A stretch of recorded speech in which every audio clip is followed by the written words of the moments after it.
What also makes this game interesting, Nico, is that both these teams could conceivably face each other in the semifinals. These are two top echelon teams in the PBA. And anytime that Ginebra and Alaska face off, you can expect a lot of fireworks. And this is what happened in their first meeting when Alaska beat Ginebra. And check out the free throws. This is the point that we were making earlier, when Ginebra gave up 38 free throw attempts to Alaska, and Alaska hitting 28 free throws in that game, in a game where they won by 9.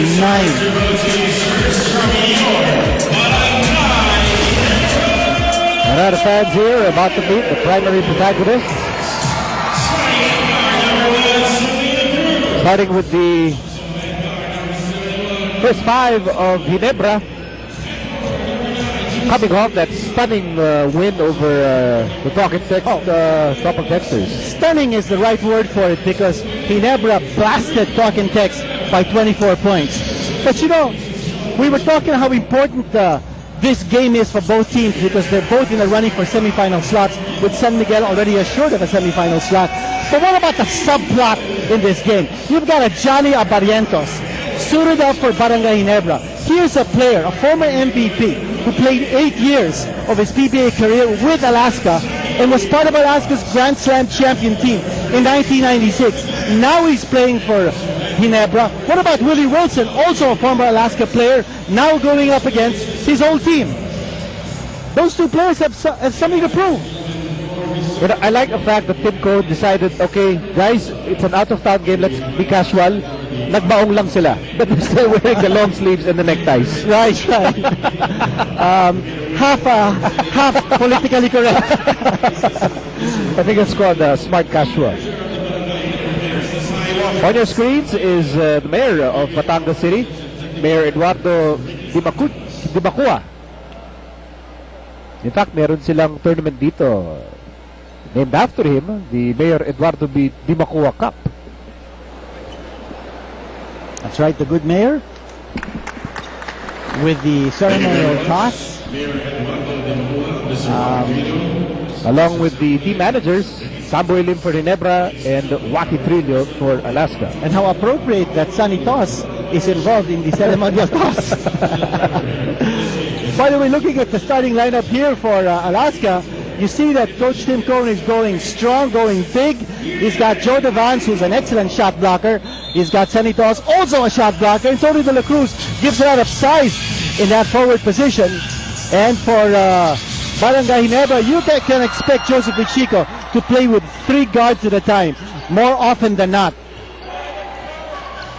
Well, the story so far for Ginebra is whether or not JC Intal can continue his hot streak. As he fires away and he misses his first attempt, Joe Devance trying to get the rebound, loose ball foul against Willie Wilson. You know, because of the overload of guards for Barangay Ginebra and the fact that Ginebra has a lot of players who can go 2 or 3, you have JC Intal sort of floating between the 3 and the 4 positions.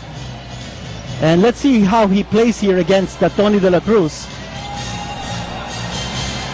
Here's Sanitos, one-hander, no go. Intal with a rebound. Intal is actually playing the 3 position because Willie Wilson, who's really more like a guard, is playing the power forward position. This crowd, you can sense it and you can feel it. Really excited to see what Intal can do here in Batangas today. Meantime, here's Miller, and they know what to expect from Miller any day of the year. He's a 2-time MVP. And his first attempt, medium range shot. Now that's very important for Alaska, that they get their shooters on target from medium range. That's really where they like to score their points, because of the triangle execution.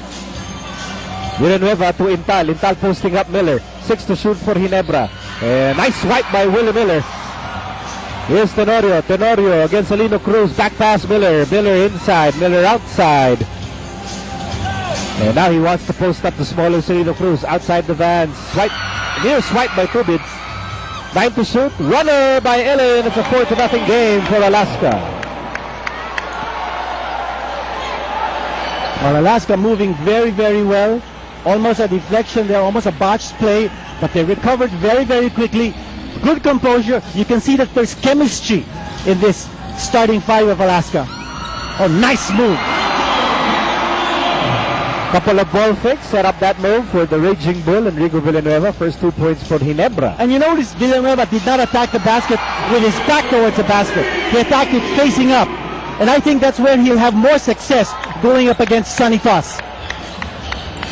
Right now, Alaska off to a hot start. 7-2 Now here here's the in the miss. opening quarter. A little bit of a mismatch there, Intal against Willie Miller. But again, they go to Villanueva, but he was blocked. And a miss there by Celino Cruz. Over 2 minutes having gone by in the opening quarter. Miller steps on the brakes. Miller goes to Tony De La Cruz for 3. It is Intal in the open court. Quickly guarded by Tony De La Cruz. Intal getting a lot of respect now from opposing defenses. Exactly, and good transition defense there by Alaska. Ginebra did not have the numbers. Again, here's Villanueva.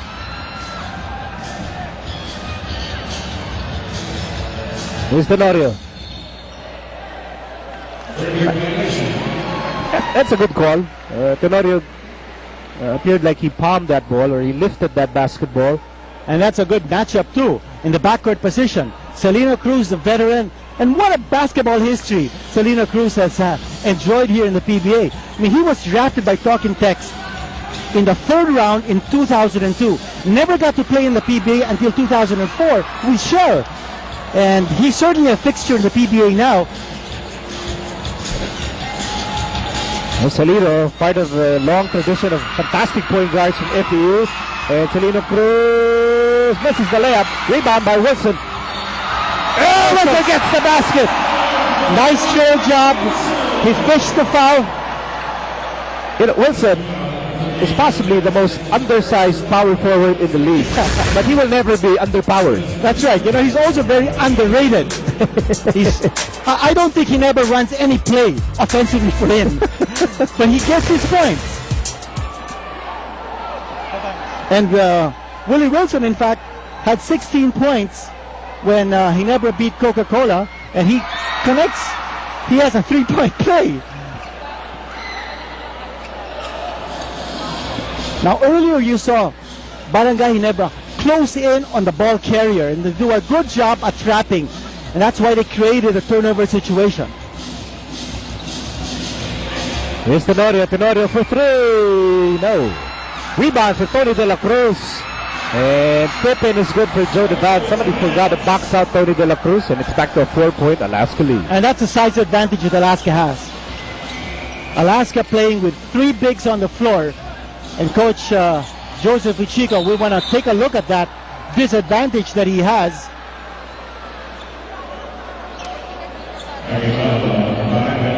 Foul is against Tenorio. His first personal. Second team foul against Alaska. By the way, our Supreme Court for this afternoon, Frongel Daba is the Chief Justice, along with Mau Maurilio and referee Mauricio. 3-second violation right there against Barangay Ginebra. I think Tony De La Cruz is doing a great job on Ronald Tubit. Tubit is not getting his usual range. He's being forced to pass off instead of score. You know that Tubit is the league's number 3 leading scorer right now. He's averaging 17.9 points. That's a big part of Tony's role with Alaska. He is the defensive stopper. He's got the size, he's got the alertness, and